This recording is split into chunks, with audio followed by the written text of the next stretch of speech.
तर मित्रांनो, आमचा सर्वेश हा आंब्याचा बाजार करत आहे. अश्विन आणि सर्वेश हे दोघ जण आंबे खेळत आहे.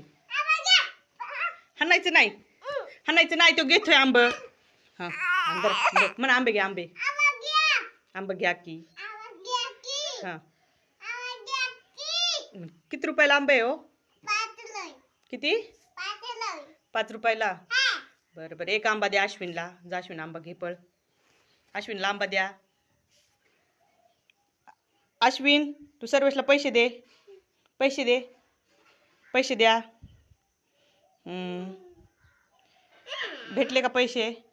खिशातून पैसे द्या काढून, बाकीचे पैसे. हा द्या पैसे काढून. हा घ्या पैसे. तर हे बघा, हा बबी विकतो आंबे. अजून दुसरे जण गिरायक येत्या, म्हणा आंबे घ्या.